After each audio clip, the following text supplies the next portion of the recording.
Bonsoir à tous et bienvenue dans cette nouvelle édition du journal de l'Église adventiste du 7e jour à la Martinique. Tout de suite, les titres. Aux Fidji, au milieu du cyclone Kevin, les Fidjiens adventistes bravent les routes inondées pour assister à plus de 20 baptêmes. Nous reviendrons en images sur la journée porte ouverte du CSA Rama, c'est le reportage de la semaine. Le village santé organisé par l'église d'Éphèse s'est tenu ce dimanche 26 mars. Séminaire, produits agricoles et naturels, nous avons tout vu avec notre équipe sur place. La série de conférences de l'église de Californie s'est clôturée avec une belle cérémonie de baptême. Nous avons interviewé Pasteur Lassonné pour le bilan de cet effort. Dans l'agenda du week-end, soirée sportive et fort d'évangélisation, nous les présenterons dans l'édition de ce soir. Deux événements qui peuvent vous intéresser, séminaire de l'Apocalypse, séminaire de préparation au mariage, 2e édition. Départ des jeunes pour le Camporé, l'ambiance à l'aéroport à quelques heures du départ. Nous clôturerons cette édition avec vos émissions hebdomadaires, Les Sentiers du Bonheur, Femmes vertueuses, Femmes de valeur et le Worship Moment.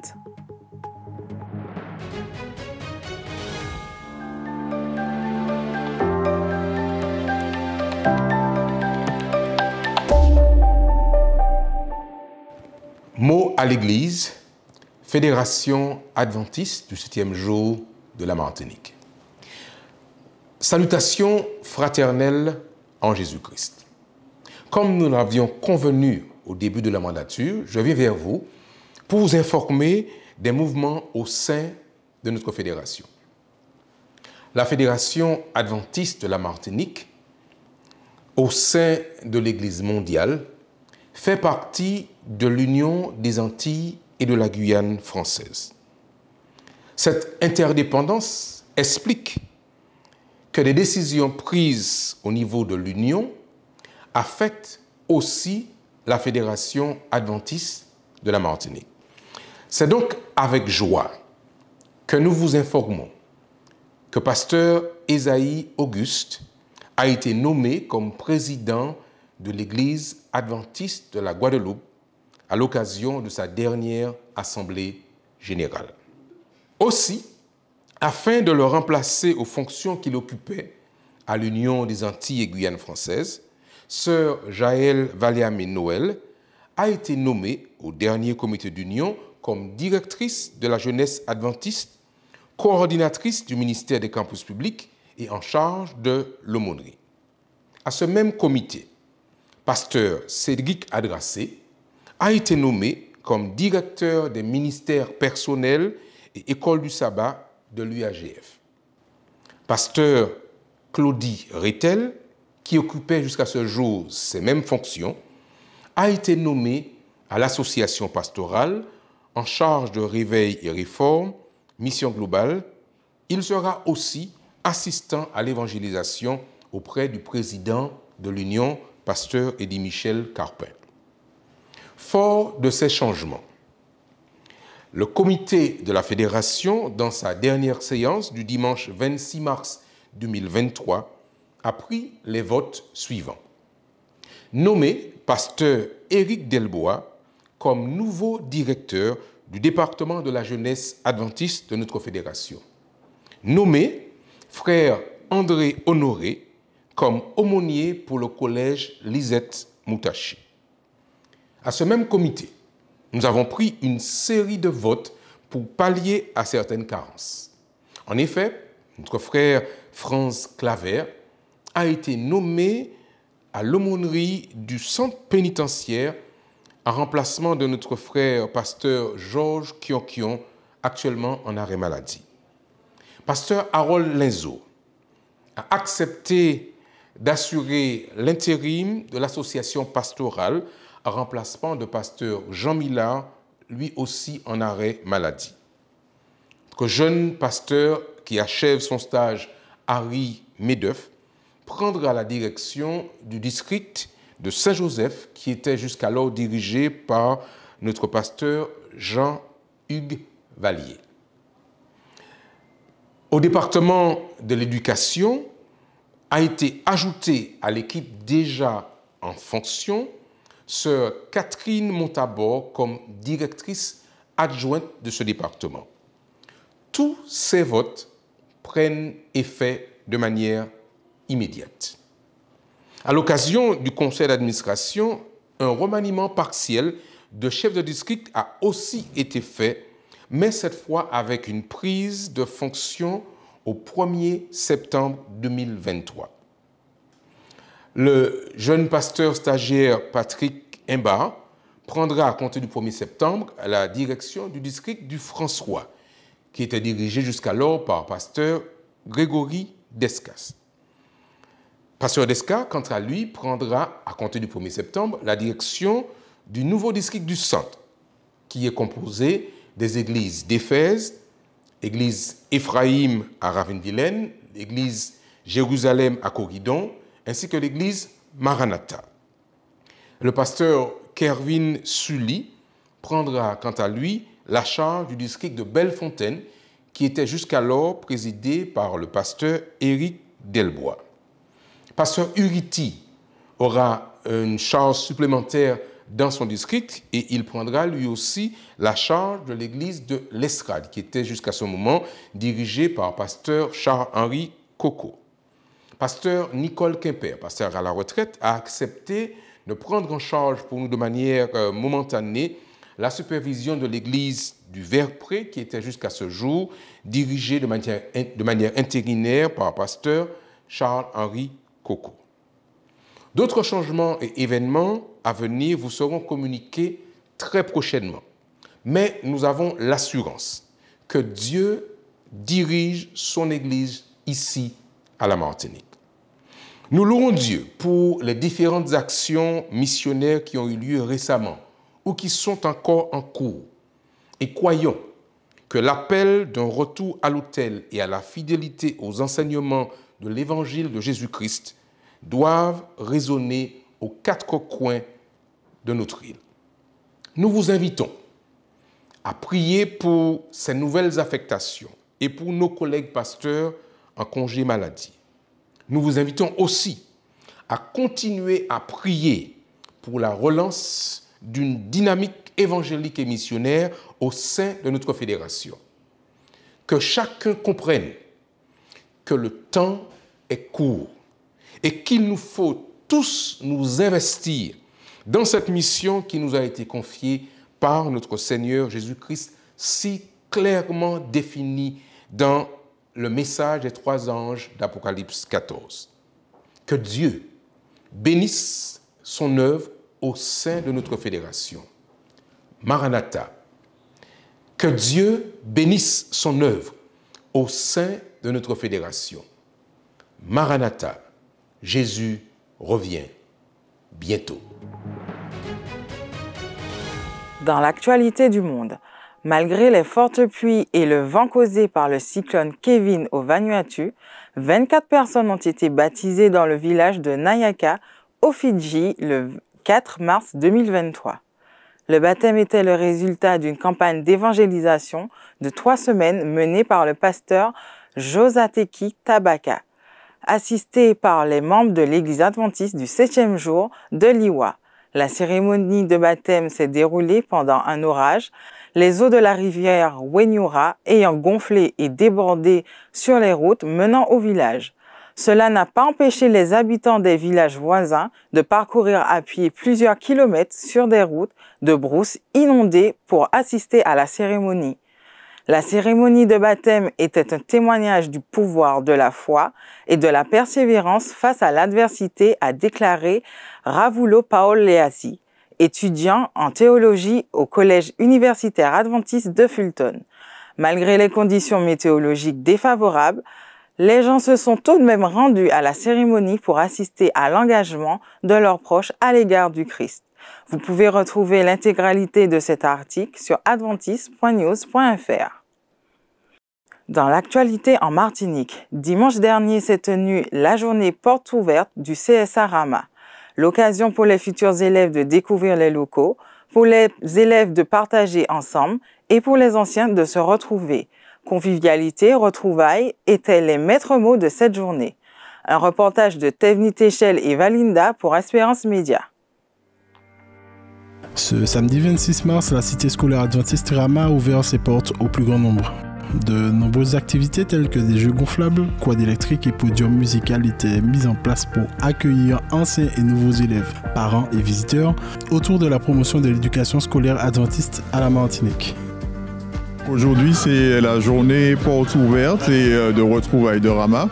L'idée, c'est de présenter l'établissement aux frères et sœurs de notre communauté et aussi à tous ceux de l'extérieur, tous ceux qui veulent inscrire leurs enfants à Rama. Et puis l'année prochaine, ça va être le 50aire de l'établissement. Donc on profite pour faire une journée de retrouvailles, pour retrouver tous les anciens élèves, membres du personnel, afin de faire une très belle fête l'année prochaine. J'étais élève ici, déjà mon père était précepteur quand j'étais au CE2, donc je voyais les internes évoluer. Après, je suis revenu en tant que lycéen en 94, de 94 à 96, et en tant que professeur en 2002. Donc de 2002 jusqu'à 2018, et puis proviseur depuis 2018. Bon, c'est vrai que c'est intéressant parce qu'on voit l'établissement, on le voit bouger, je compare avec ce que je faisais avant, les amis et tout. Et c'est avec plaisir de diriger avec beaucoup de mes amis d'ailleurs, beaucoup de mes camarades de classe. Je suis aumônier de l'établissement scolaire de Rama et aujourd'hui, lors de cette porte ouverte, mon rôle c'est un petit peu d'expliquer aux parents et aux visiteurs les différentes activités que nous avons avec les élèves au niveau de l'aumônerie, donc les semaines d'enfants spirituels, les actions humanitaires aussi que nous menons, présenter le programme de connexion biblique que nous avons pour les cours de valeurs bibliques. Nous avons aussi pu partager avec certains parents nos convictions concernant les valeurs de la Bible et certains livres aussi avec lesquels les parents et les jeunes ont pu partir. C'est vrai que l'un de nos objectifs principaux, c'est de permettre aux personnes de découvrir l'établissement scolaire. Rama est connu des adventistes, des non-adventistes, mais durant l'année scolaire, personne n'a vraiment l'opportunité de voir qu'est-ce que les enfants vivent, comment les salles de classe sont, comment sont les bâtiments, comment est le site. Donc cette journée de porte ouverte et retrouvailles est une opportunité pour les anciens élèves comme moi de Rama de se revoir après de nombreuses années, de pouvoir échanger sur nos souvenirs, tout ce que nous avons vécu, les bons souvenirs que nous avons et aussi l'opportunité de revoir les anciens élèves qui ont pris sur leur dimanche pour venir soit passer la journée ou une partie de la journée avec vous. Et au niveau de l'aumônerie, c'est un immense plaisir pour nous de revoir ces enfants avec lesquels nous avons eu cours, mais aussi avec lesquels nous avons fait beaucoup d'activités, nous avons partagé des moments très intéressants et c'est toujours un immense plaisir de les revoir, de voir ce qu'ils sont devenus, leur progression dans la vie.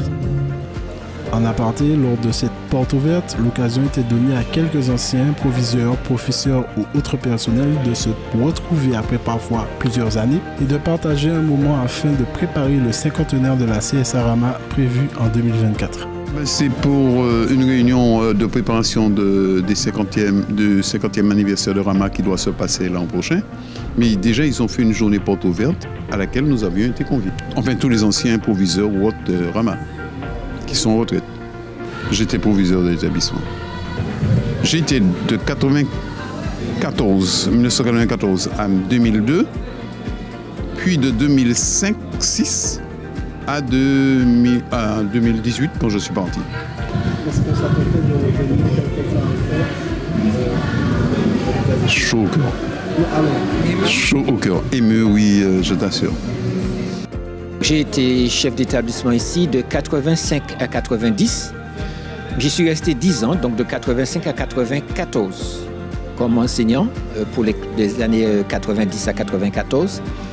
Et puis après, j'ai eu un autre établissement ailleurs, etc. Mais je suis fier du chemin parcouru. Quand je vois que nous sommes partis d'un établissement qui aujourd'hui est en train de s'effondrer, qui était une maison de retraite au départ, je suis aussi fier, ému aussi, mais le sentiment qui domine, c'est la fierté. Et je suis content. Et quand je revois tous les anciens qui sont là, et ceux qu'on a oubliés, que j'ai tenu à rappeler, effectivement, je dis que je n'ai pas travaillé, nous n'avons pas travaillé pour rien. Je ne suis que le 3e directeur de l'établissement. Tu as été le 5e. Le 5e. Oui. Un de nos élèves est directeur actuellement. Et nous avons des élèves qui sont devenus enseignants et qui ont réussi leur vie ailleurs aussi. J'ai des élèves qui sont devenus proviseurs aussi dans le public. Parmi les stands présents ce jour, 2 étaient tenus par des élèves avec pour objectif, grâce aux recettes des ventes des divers produits proposés, aider au financement de projets pédagogiques. Je suis membre du CVL, Conseil de la vie lycéenne de la CSA Rama. Donc l'objectif aujourd'hui est de récolter un maximum d'argent pour les différents projets que le CVL a prévus pour tous les élèves du lycée. Donc les différents bals et les différentes remises de prix des élèves. Donc on a vendu des Robinson, bananes, goyaves, il y avait des jus locaux qui viennent du Robert, il y avait des pâtés végétariens, on avait des floupes, comment ? Oui, voilà, la capitale. On a eu beaucoup de Cinnobol, c'est parti très très vite. On avait aussi des petits jus royaux. Donc les gens ont vraiment apprécié et on apprécie vraiment le geste que tout le monde a apporté à notre projet. On a décidé d'emmener nos élèves découvrir une région qui n'est pas tellement visitée d'habitude. Mais c'est la première fois que la CSA Rama se déplace aussi loin, en Alabama, plus précisément à Huntsville, où nous avons décidé de faire un grand parcours pédagogique autour du thème de l'esclavage et de l'accession à la liberté, notamment des Noirs en général. Alors c'est un travail qu'on a commencé déjà ici, puisqu'on a une histoire liée à l'esclavage aux Antilles. Et on poursuit cette longue histoire pour connaître un petit peu les différences et les similitudes qu'il y a entre l'esclavage aux Antilles et comment il s'est déroulé donc en Amérique pour les Noirs américains. C'est un voyage vraiment riche en découvertes qui va permettre d'apprendre autrement, de découvrir d'autres lieux. Mais ceux qui auront la chance d'y aller vont vraiment découvrir de très belles choses. Et notamment, on va voir la journée porte ouverte de Oakwood University, donc qui est une université adventiste, aussi très belle université. Et donc là, je pense que nos élèves seront vraiment ravis de faire ce voyage pédagogique et culturel à la fois. Et donc, nous sommes dans notre journée porte ouverte pour justement nous aider à financer un petit peu ce voyage, comme vous pouvez vous imaginer, qui a un coût quand même assez important. Et donc, nous avons un stand de pâtisserie, de snacks, de pépitos, de pain, tout fait avec la farine complète, fait ce matin par notre chère équipe de la CSA Rama. Donc on remercie beaucoup Monsieur Négotti, Jean-Pierre et son équipe, Marie-France et les autres, qui se sont levés très tôt pour pouvoir nous préparer toutes ces choses très appétissantes et qui ont fait fureur ce matin. Il ne nous reste presque plus rien. Donc nous sommes vraiment ravis aujourd'hui d'avoir pu mettre cette action grâce à l'établissement et à tous ceux qui ont pu participer pour la mise en place de cette manifestation. Alors les projets pour Rama sont des projets d'extension puisque avec plus de 800 élèves là maintenant il est temps pour nous d'avoir de nouveaux locaux pour accueillir de manière confortable les élèves. Travailler aussi tout ce qui est musique, chant, donc avoir des infrastructures pour permettre aux élèves d'évoluer et puis continuer à développer les infrastructures sportives. Voilà quelques-uns de nos projets à venir. Une journée porte ouverte riche en émotions, en informations et en projections. En attendant de nous retrouver à son 50e en 2024, nous ne pouvons que souhaiter à la CSA Rama bon vent. Si vous n'étiez pas à Rama, peut-être étiez-vous au village santé organisé par l'église d'Éphèse. Une grande journée était organisée autour de produits naturels et agricoles, ainsi que des conférences santé sur différents sujets. Je vous propose un retour en images sur cette journée, des images signées Swan Melchior. Le 26 mars 2023, il y a eu un village santé situé à l'ancien stade de Florial à Godissan. Ce village santé a dépassé les espérances car il y a eu plus de 20 exposants et aussi la visite de plus de 500 personnes qui ont pu profiter de séminaires, de restauration, de stands de professionnels de santé et de marchés de produits locaux. Bonjour tout le monde, c'est Patricia, Pépite Verte. Je fais partie aujourd'hui de cette petite rencontre dans le cadre du bien-être. Donc nous présentons aujourd'hui des plantes surtout dépolluantes qui vont permettre de capter un petit peu les produits chimiques qu'on a à la maison. Donc il s'agit principalement de la peinture, des produits ménagers, les solvants, les tissus synthétiques. Donc nous avons pas mal de plantes vertes. Donc nous avons des chlorophytums, nous avons des compositions de plantes, des palmiers et puis des plantes qui vont au soleil. Nous avons des couronnes d'épines, de jolies plantes.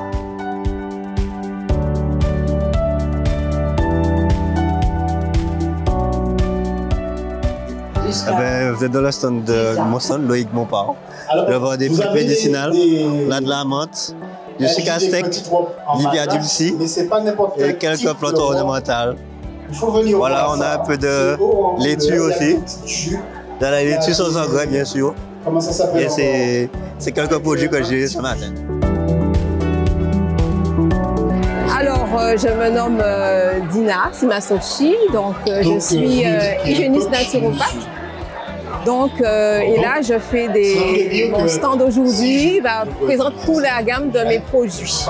Donc, sur le plan alimentaire, donc je fais des pâtés végétales. Donc, je fais avec des steaks aussi, avec des burgers avec des steaks de patates douces, aux légumes. Je fais aussi des TPI, donc des infusions avec nos plantes. Donc, nos plantes médicinales, donc pour pouvoir justement nettoyer notre corps tout en s'alimentant. Je fais aussi une gamme de produits cosmétiques. Donc, je vais utiliser les plantes médicinales de chez nous, le sarsaparilla, l'ortie, le moringa. On va faire des huiles. Le Nîmes également, et je présente aussi tout ce qui est dentifrice, déodorant naturel, des baumes pour les cheveux, donc voilà, et puis des baumes antidouleurs avec toutes nos plantes médicinales. Donc tout ça c'est pour favoriser le bien-être et aussi répondre bien sûr à certaines pathologies des fois que nous avons. L'intégralité du reportage est disponible sur votre chaîne YouTube Espérance Média Martinique. La série de conférences Christ la solution s'est clôturée samedi dernier par un grand baptême à Fort-de-France. Nous avons interviewé pasteur Daniel Lassonnier sur place, l'occasion de faire le bilan de cet effort. Danric Lassonnier et Médéric Marceline pour Espérance Média. Cette campagne d'évangélisation qui a occupé les énergies, les personnes, et qui a duré du 4 mars au 26 mars, puisque demain, quoique nous n'ayons pas de rencontre, ce sera le moment où on va débarrasser les lieux, a été l'occasion de rendre un grand témoignage en faveur de la vérité que nous prêchons. Nous avons vu pendant cette campagne des miracles s'accomplir, nous avons vu des hommes et des femmes se donner à Jésus, manifester leur foi en Dieu et en dépit des challenges qui entouraient la campagne. On a vu beaucoup d'intérêt. Par exemple, sur le plan santé, le forum santé a été un temps fort. Les gens qui sont venus participer à un programme, vous imaginez, à 17h, parfois à 17h30 d'autres fois, et qui étaient en grand nombre et qui ont posé des questions qui portaient sur leur bien-être, leur santé. Mais en même temps, il y avait aussi les cérémonies qui venaient en termes de délivrance, en termes de prédication de l'évangile, la louange et tout ce qui entourait ce moment. Et là, je puis dire que Dieu s'est manifesté. Des hommes et des femmes repartent joyeux. Et là encore, aujourd'hui, sur cette plage-là, nous avons 13 précieuses personnes qui ont confessé le baume de Jésus dans les eaux baptismales. Samedi dernier, nous avions eu 11 âmes qui ont été baptisées et le mercredi d'avant, 3 personnes. Ceci est extraordinaire. En ces temps où nous vivons, nous voyons qu'il y a un grand besoin que l'évangile soit prêché. Alors que nous allons finir l'effort dans cette phase, eh bien, je regarde dans l'Assemblée les gens qui sont intéressés et c'est maintenant que le travail commence. Mais j'ai une bonne nouvelle, c'est-à-dire à partir de la semaine prochaine, c'est-à-dire le 1er avril, eh bien, il y aura une semaine spéciale de la jeunesse du district à travers la semaine de la prière de la jeunesse.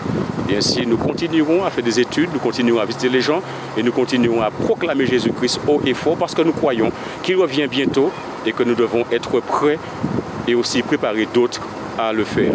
Nous voulons remercier tous ceux qui ont participé à ce programme au niveau de l'audiovisuel, au niveau de la sécurité, au niveau de la santé, au niveau du programme lui-même. C'était vraiment un travail d'équipe. Nous avons vu le district se mettre ensemble autour d'un projet qui est celui de Dieu et un projet qui a réussi par sa grâce. Merci encore pour le moment que j'ai reçu, où j'ai pu témoigner de la puissance de Dieu et que nous soyons prêts pour continuer la mission parce que ce n'est pas fini. Samedi 25 mars s'est déroulée la veillée de prière fédérale en présentiel. Retour en images sur ce moment. Car Dieu aime quand ses enfants se réunissent pour fêter. Parce que ce soir, nous sommes à une fête, une très belle fête, la fête de l'adoration de notre Dieu. Le samedi 25 mars, l'église du Marigot a accueilli son district pour la première veillée de prière fédérale de l'année. Les membres ont répondu présents. Ce programme fédéral, on l'a accueilli avec joie. L'objectif, c'était en fait de pouvoir rassembler les églises du district, donc Carabin, Lorrain, Dominante et Marigot, pour que nous puissions prier ensemble, nous unir dans la prière et faire en sorte que notre district puisse pouvoir évoluer pour la gloire de Dieu. Mais permet que les parents puissent persévérer dans le moment du culte, le matin, le soir. Et on a vu la puissance de Dieu se manifester, on a ressenti la présence de Dieu par les prières ferventes qui sont montées vers Dieu. Et moi, je crois que Dieu a entendu les prières. Parce que lorsqu'on s'approche de Dieu, on doit s'approcher de lui avec foi. Croire qu'il va entendre, qu'il va répondre, il va agir pour nos églises. Et moi, je le crois fermement. Et il a déjà commencé à faire des choses et je sais qu'il en fera encore. Donc, je ne peux que rendre gloire à Dieu pour cet événement.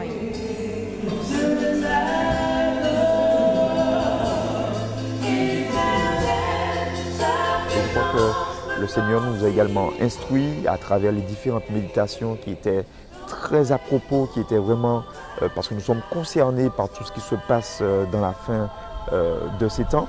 Mais le Seigneur, il pourvoit toujours. Et ce que nous pouvons en tirer, c'est que plus nous prierons, et plus nous serons assidus, et plus nous serons fervents pour le Seigneur, et plus sa mission va prospérer. Gloire à Dieu pour ça. Je t'adore.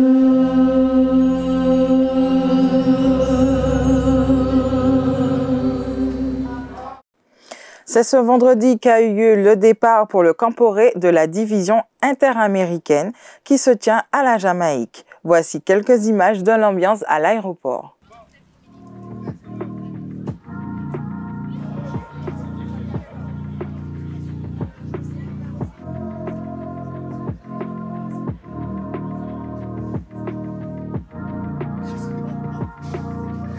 Donc oui, pour l'instant tout se passe bien, nous sommes là avec le groupe, on s'organise, l'enregistrement est fait, donc maintenant nous patientons pour l'embarquement.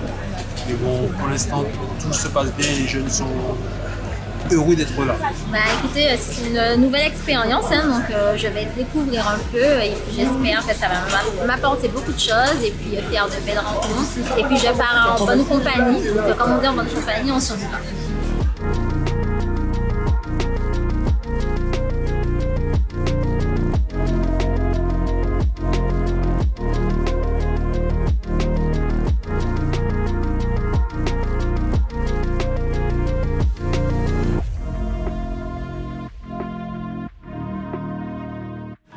Pasteur Florent de Pierre Morel de la Guyane, nous avons une délégation composée de 47 éclaireurs et cadres. Nous sommes arrivés hier à 14 h. Nous avons été reçus par le département de jeunesse de la Fédération,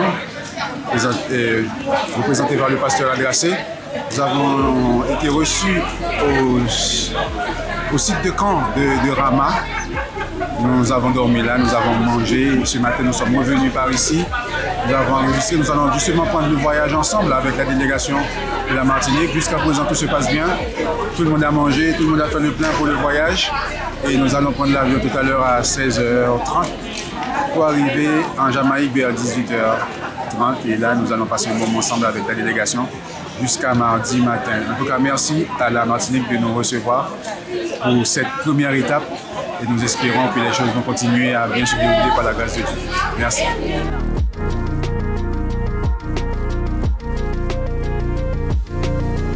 Salut à tous, nous sommes vraiment très contents, excités entre guillemets, à pouvoir vivre cet événement avec la délégation de la Martinique. Jusqu'à présent, tout se passe bien. C'est vrai qu'ils sont partis avec énormément de choses, mais vraiment nous disons merci à Air France et puis surtout à Nayara du Voyage qui a tout mis en place pour nous, pour que nous puissions partir sereinement. Nous vous invitons à ne pas oublier la délégation de la Martinique, à prier pour elle. Nous voulons vraiment passer un agréable moment, un temps fort spirituel avec notre jeunesse. Donc là, nous attendons l'heure pour pouvoir embarquer. Voilà, donc super. Bon voyage à tous les deux.